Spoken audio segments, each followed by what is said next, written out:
اور وہ اہم بات یہ ہے کہ ایک قریبی رشتے، رحمی رشتے وہ جن کا رحم کے ساتھ تعلق ہے، جیسے بہن بھائی ہیں، یہ رحمی رشتے ہیں۔ ہم کیونکہ جیسے جیسے دین سے دور ہوتے گئے ہیں اور ہمارے اندر ہندوؤں کے ساتھ رہنے کی وجہ سے کچھ ثقافتی ایسی ہمارے اندر تبدیلی آئی ہیں کہ ہم نے ہندوؤں کی بہت سی چیزوں کو اپنا لیا اور اب بہن بھائیوں میں بھی وہ رحمی تعلق ختم ہو چکا ہے۔ اب جو ہے وہ ہمارے ہاں تو وہ کہتے ہیں، پتہ نہیں اور لوگوں کے ہاں بھی یہ ہوگا، باجی سسٹم رہ گیا جی، بھائیوں کی شادیاں ہو جائیں، بہنوں کی شادیاں ہو جائیں، اب جو جی بھائی دے گا اور جتنا دے گا اتنا ہی دوسرا بھائی اس کو واپس کر دے گا، کہیں اس کے گھر میں کوئی فنکشن ہوگا، کوئی اس طرح کا معاملہ ہوگا تو واپس کر دے گا۔ اسی طرح بہنوں کے ساتھ ہے۔ شریعت کا حکم اور منشا یہ نہیں ہے۔ شریعت تو یہ کہتی ہے کہ کوئی بھائی یا بہن ایسی ہے جو مصیبت میں ہے، پریشانی میں ہے، تکلیف میں ہے، تو اس کی ہیلپ کرو، مدد کرو۔ یہ سب سے افضل صدقہ ہے رشتہ داروں پہ خرچ کرنا، بہن بھائیوں پہ خرچ کرنا، اور اس کا کوئی ریکارڈ بھی نہ مرتب کیا جائے کہ جی فلاں وقت میں، یہ تو مشکل وقت میں تھا تو میں نے تو اس کی اتنے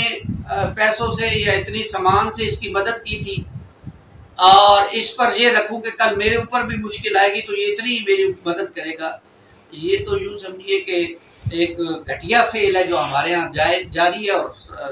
ہم اس کو دیکھ رہے ہیں، اور اس میں سب سے پیچھے جو ہاتھ ہوتا ہے وہ خواتین کا ہوتا ہے۔ خواتین ان چیزوں کو نوٹ کرتی ہیں، اور مرد حضرات تو ہمارے ہاں وہ جو شاعر نے کہا نا، عقل پہ پردہ ان کی پڑ گیا، تو وہ واقعی ان کی عقل پہ مردوں کی پڑ چکا ہے۔ وہ تو اندھے بہرے اور گونگے ہو چکے ہیں، جو بیویوں نے کہہ دیا ہے وہی ہے بس، سچ اور حق، اور باقی اس کے علاوہ کچھ بھی نہیں۔ حقیقت یہ نہیں ہے، حقیقت اس کے برعکس ہے۔ اسلام یہ کہتا ہے کہ جو تمہارا قریبی ہے، تمہارا بہن بھائی ہے، جو تمہارے رحمی رشتے ہیں، ان پر خرچ کرو، اور افضل ترین صدقہ یہی ہے، اور اس کا دوہرا اجر ہے۔ ایک صدقے کا خرچ کرنے کا اجر ہے، اور دوسرا رشتہ داری کا پاس کرنے کا۔ اس لیے جب کوئی بھائی بہن کوئی بھی مشکل میں ہو، اور ضروری نہیں ہے کہ وہ آ کر اپنی مشکل بتائے کہ میں مشکل میں ہوں بھائی میری مدد کرو، نہیں،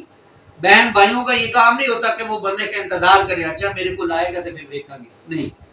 اب وہ مصیبت میں ہے، معلوم ہے کہ اس کے اوپر پریشانی آئی ہے، اس کے حالات اچھے نہیں ہیں، آپ کے ساتھ رہتا ہے، آپ کو بہن بھائیوں کا اگر نہیں پتہ ہے تو پھر ہمیں تو مر جانا چاہیے، ہماری زندگی کیسی ہے؟ تو خود آگے بڑھ کر جو ہے وہ ایسے طریقے سے اس کی ہیلپ کی جائے، مدد کی جائے، تاکہ اس کی عزت نفس بھی مجروح نہ ہو، اور جو ہے وہ اس کے حالات بھی کچھ نہ کچھ اس مدد سے جو ہے وہ سنور جائے۔ اللہ کرے ہماری باتیں کسی کو سمجھ آ جائیں، لیکن ہمارے ہاں یہ ممبر اور محراب سے تو یہ باتیں ہوتی نہیں، اور یہ باتیں ہضم کرنا بھی مشکل ہے، کیونکہ اس کے لیے اپنے اوپر جبر کرنا پڑتا ہے، اپنے آپ کو جو ہے وہ لانا پڑتا ہے اس سطح پر کہ جو ہے وہ انسان ایمانی کیفیت میں یہاں پہ سوچے۔ تو ہم بہن بھائیوں کے درمیان جو بھی رحمی رشتے ہیں، جو بھی قریبی رشتے دار ہیں، اس میں ہم یہ اس سے ذرا اوپر اٹھ کے سوچیں۔ کوئی رشتے دار کسی تکلیف میں ہے، کسی مصیبت میں ہے، کسی پریشانی میں ہے، تو اس کی پریشانی کو دور کیا جائے، اس کے ساتھ مل بیٹھ کر، اور کچھ نہیں تو اس کے غم کو بانٹنے کے لیے اس کے پاس ہی بیٹھ جائے۔ یہ ہم سوچیں گے، اس کی طرف بڑھیں گے تو انشاءاللہ ہمارے حالات بہتر ہونا شروع ہوں۔ ہم اس کی طرف قدم بڑھائیں، اللہ ہمیں اس کی توفیق